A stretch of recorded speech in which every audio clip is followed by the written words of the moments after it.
A4 সাইজের paper ready রাখবেন।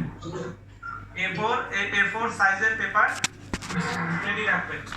ওকে, আচ্ছা, পেপার এন্ড পেন রেডি রাখবেন। তারপর হচ্ছে পরীক্ষা শেষ হবার 10 মিনিটের মধ্যে, সর্বোচ্চ 10 মিনিটের মধ্যে আপনাকে এটা হার্ড কপি থেকে রিটার্ন আনসার স্ক্রিপ্টটা স্ক্যান করে, কি করে স্ক্যান করে 10 মিনিটের মধ্যে সিরিয়াল অনুযায়ী পাঠাতে হবে, ইমেল করতে হবে। বুঝাতে পারছি কিনা? সেজন্য এই কালকে বা পরশু যেটা করতে পারেন, কোন এক সময়ে আপনি প্র্যাকটিসটা কাইন্ডলি করবেন যে এটা কিভাবে স্ক্যান। স্যার এটা বলবেন, স্যার বুঝি না, আরেকবার বলবেন। সবাই মিলে আমরা সবাই কথা বলা বন্ধ করি, তাহলে বুঝতে পারবো। স্যার নয়েজ হচ্ছে। সবাই কথা বলা বন্ধ করি, তাহলে বুঝতে পারবো। আপনাদের রিটেন আনসার স্ক্রিপ্টটা স্ক্যান করে এক্সাম শেষ হবার 10 মিনিটের মধ্যে আমাদের হাতে আসতে হবে, ইমেল আসতে হবে। সেজন্য আপনি স্ক্যানটা কিভাবে করেন, অথবা যদি আপনি ক্যামেরা ইউজ করেন, মোবাইল ইউজ করেন, ক্লিয়ার আসে কিনা, এবং এই যে আপনি ইমেজ নেওয়ার পর স্ক্যান করে হোক অথবা ক্যামেরা ইউজ করে হোক ক্লিয়ার আসে কিনা, এবং সিরিয়াল মেইনটেইন করে যে page number 1, page number 2, page number 3, সে 10টা পেজ একটা ফাইল করে 10 মিনিটের মধ্যে পাঠানোর যে সক্ষমতা, সেটা আপনাকে আগে থেকে একটু ট্রায়াল করে নিতে হবে। আমি বুঝাতে পেরেছি? তাহলে এগুলো টেকনিক্যাল অ্যাসপেক্ট। তাহলে কিভাবে একটু বাড়া দিন স্যার। টাইমটা সেটা হচ্ছে এটা হচ্ছে প্রসেস করার জন্য আপনি 10টা পেজ যদি স্ক্যান করেন অথবা ছবি তোলেন, 2 মিনিট থেকে 3 মিনিট যথেষ্ট সময়। আর এরপরে এটাকে একটা ফাইল বানানো 10 মিনিট আমার মনে হয় রিজনেবল। কেমন? পরীক্ষার সময় আমরা রাখবো 60 মিনিট, ওখানে আপনার সময় কমাবো না, ঠিক আছে? পরীক্ষার সময় হচ্ছে 60 মিনিট। আরেকটা ইম্পর্টেন্ট বিষয় হচ্ছে পড়াশোনা করে আমরা পারলে পরীক্ষাটা সকাল 10টা থেকে শুরু করব। কয়টায়? 10টায়। ভিডিওতে আছে, আমি যারা স্পিকার আছেন ওনাদের সাথে আলাপ করে যদি সম্ভব হয় তাহলে 10টায় শুরু করব, ঠিক আছে? এটা ভালো হয় স্যার। আপনারা একদম এরপরে রিল্যাক্স মোডে ক্লাস করবেন, ঠিক আছে? ফাইন। তারপরে এবার আসেন পরীক্ষার প্যাটার্ন নিয়ে। আমরা চেষ্টা করব, মানে আমি সবসময় বিশ্বাস করি যে আমার এক্সামিনেশনটা কি একটা লার্নিং টুল হিসেবে আমরা কোশ্চেন এমনভাবে করব যেন আপনারা নিতে পারেন। আর রিটেন শর্ট কোশ্চেনস থাকবে বেশি, দুই একটা ম্যাথমেটিক্যাল প্রবলেম থাকতে পারে যেটা করতে হয়তো সর্বোচ্চ 10 থেকে 15 মিনিট। কেমন? 10 মিনিটের মধ্যে করা যায়, এরকম প্রবলেম থাকতে পারে। আর কিছু থাকতে পারে যে আপনার রেজাল্ট দেয়া থাকতে পারে, আপনি ইন্টারপ্রিট করবেন যে আপনি ডিসিশনটা কি হবে। বুঝাতে পারছি? ডিসিশন কি হবে সেটা আপনি লিখবেন। আর শুরু থেকে যদি বলি, আমরা আমাদের সেশন শিডিউল যদি দেখি তাহলে আমাদের শুরু থেকে ছিল financial and banking system, regulatory environment, prudential guidelines. এটা না আমাদের সেশন শিডিউল। ওকে, আমাদের শুরুতে ছিল ক্রেডিট এন্ড ফাইন্যান্সিয়াল সিস্টেম, তারপর পলিসি এন্ড রেগুলেটরি এনভায়রনমেন্ট, এরপর ডিফারেন্ট ক্রেডিট প্রোডাক্টস, তারপর হচ্ছে project, cost of project and means of financing, credit investigation. আচ্ছা, এটা তো ক্রেডিট ম্যানেজমেন্ট প্রোগ্রাম, সেজন্য ক্রেডিট রিলেটেড, সবই তো ক্রেডিট রিলেটেড। আমরা যদি দেখি যে আমাদের আসলে ক্রেডিট অফিসার কিংবা ক্রেডিট অ্যানালিস্ট বা ম্যান অফ ক্রেডিট ডিপার্টমেন্ট হিসেবে আমাদের ক্রেডিট এন্ড ফাইন্যান্সিয়াল সিস্টেম বা regulatory environment of credit in Bangladesh, এটা জানা আবশ্যকতা আছে। কেমন? এইখান থেকে সে প্রথম দুটো সেশন থেকে একটা কোশ্চেন হতে পারে, ঠিক আছে? একটা কোশ্চেন হতে পারে। আপনি যে আমাদের তাহমিনা ম্যাডাম যেমন বললেন, আপনি মেমোরাইজ করবেন না, আবার বুঝবেন যে আপনি 10 পৃষ্ঠা একটা ডকুমেন্ট পড়লেন, পড়ার পর কি পড়লাম এটা বন্ধ করে যেন বুঝতে পারে যে এখানে এই বিষয় পড়লাম। বুঝা যাচ্ছে? 10 পৃষ্ঠা পড়ার পর যেন হাফ এ পেজের মধ্যে লিখতে পারবো কিনা এটা মাথায় নিতে হবে। আচ্ছা, আমি 2-3 মিনিটের মধ্যে শেষ করে দিচ্ছি। তারপর হচ্ছে ডিফারেন্ট। আচ্ছা, তারপরে আসেন যে আচ্ছা, তারপর হচ্ছে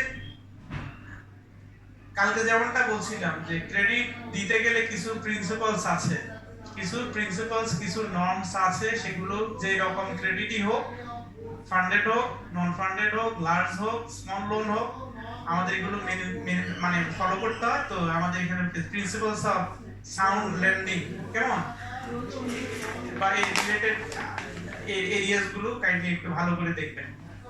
এরপর হচ্ছে different aspect of loan proposal. তারপর এখন ফাইন্যান্সিয়াল অ্যানালিসিস এর মধ্যে যদি আসি,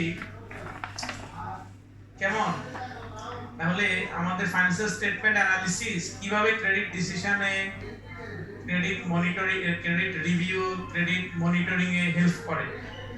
তারপরে হচ্ছে এর মধ্যে আরেকটা সেশন আছে যে ফাইন্যান্সিয়াল প্রজেকশন আমি নিয়েছি। সো ফাইন্যান্সিয়াল প্রজেকশন আমাদের জন্য কেন important, having audited or validated financial statements, why do we need to prepare and understand projected financial statements, কেমন, এটা দরকার আছে, এগুলো ভালো করে দেখবেন। দেন আমরা তো আমাদের এটা আমাদের মার্কস খাতুন নিয়েছেন ক্যাশ ফ্লো স্টেটমেন্ট অ্যানালিসিস। আমাদের তো ব্যালেন্স শিটে আমাদের কি আছে, ক্যাশ ব্যালেন্স বিগিনিং এবং ক্লোজিং আছে। তারপর আমরা আলাদা করে কেন ক্যাশ ফ্লো স্টেটমেন্ট করি এবং ক্যাশ ফ্লো স্টেটমেন্টে আমাদের কম্পোনেন্ট গুলো কি কি, কোন কম্পোনেন্ট আমি আলাপ করেছি, কিছুটা করেছি না, মনে আছে যে ক্যাশ ফ্লো স্টেটমেন্টে কম্পোনেন্ট গুলো কি কি, ব্রডলি কি, financing activities, investing activities, operating activities. তাহলে এটা যে রিলেটিভলি কোনটার ইম্পর্টেন্স কেমন, কেমন হলে আপনি অ্যাজ এ লেন্ডার, এবং এখানে আছে নিউ ফার্ম হতে পারে, স্টার্টআপ ফার্ম হতে পারে, কিংবা একটা ফার্ম গ্রোইং স্টেজে থাকতে পারে, গ্রোথ স্টেজে বা ইন্ট্রোডাকশন স্টেজে, একটা ফার্ম ম্যাচুরিটিতে থাকতে পারে। তো বিভিন্ন ধরনের ফার্মের কোন অবস্থায় আপনার ক্যাশ ফ্লো কোন ক্যাটাগরিতে এক্সপেক্টেড কেমন, বুঝাতে পারছি? ওকে, ঠিক আছে।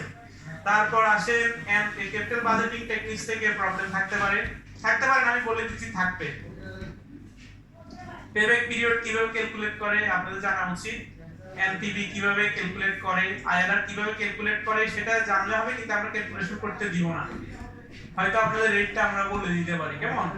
সেক্ষেত্রে আইআরআর কস্ট অফ ফান্ডের মধ্যে ডিফারেন্সটা কি বোঝায়, আইআরআরটা কি আর হচ্ছে কস্ট অফ ফান্ড বা কস্ট অফ ক্যাপিটাল কি, এনপিভি পজিটিভ হলে কি নেগেটিভ হলে কি, কেমন, এই বিষয়গুলো জানার দরকার আছে, এখানে প্রবলেম থাকবে বলে দিলাম।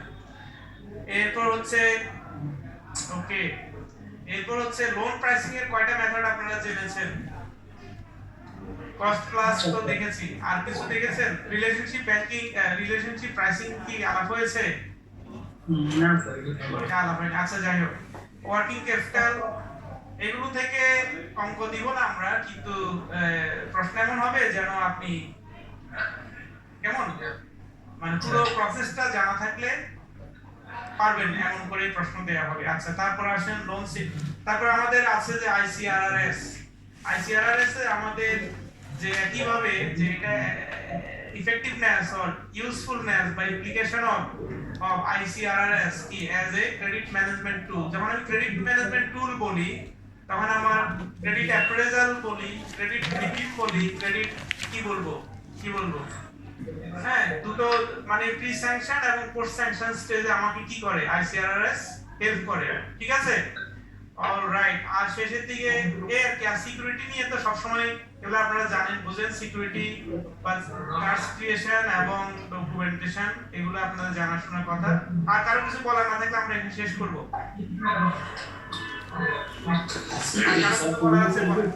আর ফ্যামিলি একটু রিকোয়েস্ট থাকবে যে কোশ্চেন গুলো যাতে আমরা মোটামুটি করতে পারি, কাজ করতে পারি।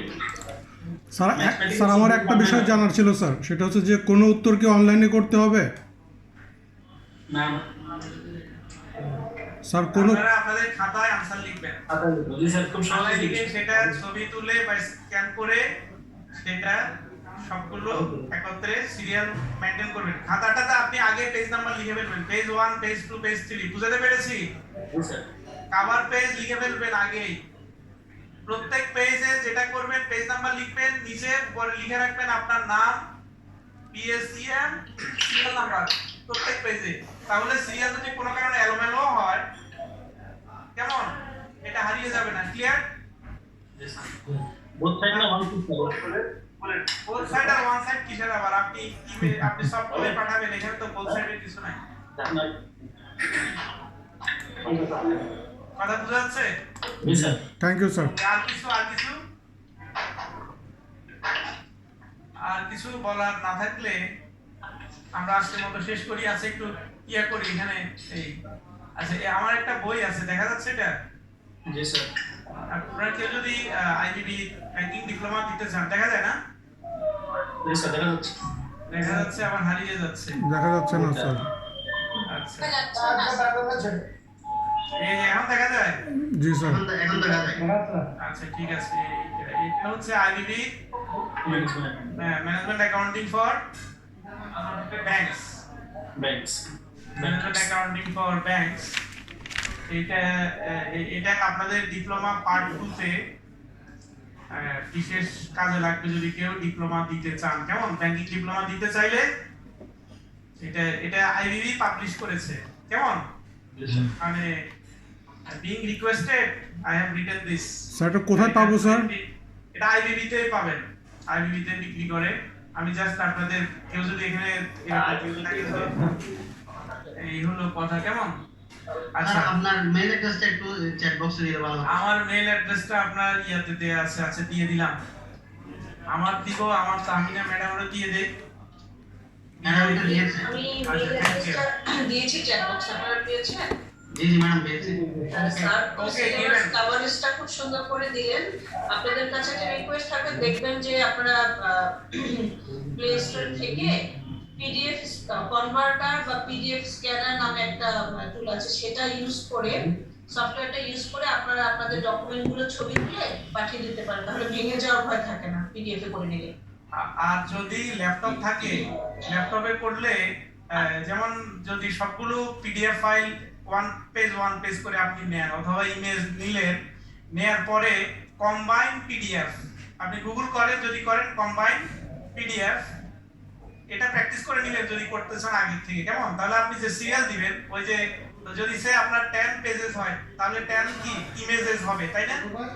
এটা আগে নাম্বার দিয়ে দিবেন। কিভাবে নাম্বার দিবেন? ফাইল নেম করবেন 1 2 3 4। তাহলে কি আপনি আপলোড করবেন, আপলোডটা সিরিয়াল অনুযায়ী হবে। এই কাজটা আগে থেকে একটু প্র্যাকটিস করে নেবেন। আর কিছু বলার আছে? সিরিয়াল নাম্বারটা আপনারা মুখস্থ করে ফেলবেন। হ্যাঁ, সেটা আপনাদের এক্সামের উপরে লিখতে হবে, বা যদি কেউ মনে করেন কম্পিউটারে কয়েকটা পাতা নিয়ে আপনারা টাইপ করে সেটা প্রিন্ট করে রাখতে পারেন। আপনার কোর্সের নাম স্যার যেমনটা বলে দিলেন, ওটা আপনারা কম্পিউটারে লিখে একটা পাতা কয়েকটা ফটোকপি করে নিতে পারেন, অথবা পেজ নাম্বার যেহেতু হাতে লিখতে পারেন, অথবা পুরোটাই আপনার পেজ নাম্বার লিখে প্রত্যেকটা পাতাতে উপরে থাকলো, হাতে আপনার লিখে সময় নষ্ট করতে হলো না। সেই ক্ষেত্রে আপনারা জাস্ট ওটার উপর লিখবেন, লিখে পিডিএফ স্ক্যানারে গিয়ে প্রত্যেকটা পাতার ছবি তুলে সেই পেজ নাম্বারটা যেন থাকে, এবং প্রত্যেকটা পাতার উপরে যেন ডিটেইলসটা থাকে। স্যার যেমন বলেছিলেন, কোর্সের নাম, আপনার নাম, ব্যাংকের নাম, সিরিয়াল নাম্বার আপনার, আর নিচে থাকবে পেজ নাম্বার। তো সেটা আপনারা ফটোকপি করে, একটা পেজ ফটোকপি করলেন, প্রিন্ট করলেন পেজ নাম্বার ছাড়া, ওটা ফটোকপি 6-7 পাতা রাখলেন বা 5-6 পাতা রেখে নিচে আপনি ম্যানুয়ালি 1 2 3 4 করে নিলেন। 10 পেজ রাখেন, 10 পেজ। 10 পেজ রাখলেন, অসুবিধা নাই। যদি না লাগে আপনি ফার্দার অন্য কোনো পারপাস ইউজ করতে পারেন। পরে পিডিএফ স্ক্যানারে আপনারা একটা ফোল্ডার করে, বেটার হয় যদি আমাদেরকে ফোল্ডারটা দিন, ভাঙা ভাঙা ভাবে 10 পাতা দিয়ে। না, ফোল্ডার না, সবগুলোরই একটা সিঙ্গেল ফাইল দিবেন। হ্যাঁ, একটা ফাইলে করে, ফোল্ডার হোক বা ফাইল হোক, সেটা জিপ ফর্মে হোক, যে কোনো ফর্মে, আপনার নামে যেন একটা ফাইলই আমরা পাই। স্ট্যাটারলি কাইন্ডলি পাঠাবেন না, হ্যাঁ, হারিয়ে যাবে সেক্ষেত্রে। আর কোনো ইস্যু আছে? আপনারা ব্যাংকার, আপনারা হাইট্যাগ ইউজ করেন আমাদের থেকে বেশি। হ্যাঁ, তো আপনারা এগুলো জানেন। আমার মনে হয় এটা নিয়ে আর বেশি কথা না বলি। না স্যার, প্রবলেমটা হবে আমরা তখন এক্সামটা বাসা থেকে দিব। আচ্ছা, একদম 30 তারিখে স্যার। এক্সাম তো শিডিউল অনুযায়ী 30 তারিখ, তবে শিডিউলে দেয়া আছে 3:15। আমরা সেটা 10টা নিতে চেষ্টা করব। আচ্ছা স্যার, আপনারা অ্যান্সার শিটটা পাওয়ার পরে আমাদেরকে মেইলে একটা কনফার্ম করে দিন স্যার, যাতে আমরা বুঝতে পারি আপনারা পেয়েছেন। ইনশাআল্লাহ। জি, থ্যাংক ইউ স্যার। চেষ্টা করা হবে। তাহলে আর কিছু আছে? আর কোনো বিষয়? এক্সাম নিয়ে ওরিড হওয়ার কিছু নেই, দিস ইজ আর অপরচুনিটি। ট্রেনিংটা যে আপনাকে নমিনেট করেছে আপনার ব্যাংক, এটা একটা অপরচুনিটি। তো আমরা এই অপরচুনিটিটা কি বেস্ট ইউজ করার চেষ্টা করি, কেমন? আতঙ্কিত না হয়ে 2টা দিন একটু সময় কাজে লাগাই। আর অ্যাসাইনমেন্ট কিন্তু সময় বাড়িয়ে দেওয়া হয়েছে 1 সপ্তাহ, যাতে পরীক্ষাটার জন্য প্রিপারেশন হয়। উদ্দেশ্য সবার আমাদের আপনাদের একই, আমাদের যেন লার্নিং হয়, রাইট? জি স্যার। জি স্যার। ওকে, আর কোনো প্রশ্ন না থাকলে wish you all the best. Thank you sir. Sunday day. ওয়ালাইকুম আসসালাম। আসসালামু আলাইকুম। সবাই ভালো থাকেন, enjoy your weekend. Thank you very much. Thank you. আসসালামু আলাইকুম। Thank you. Welcome.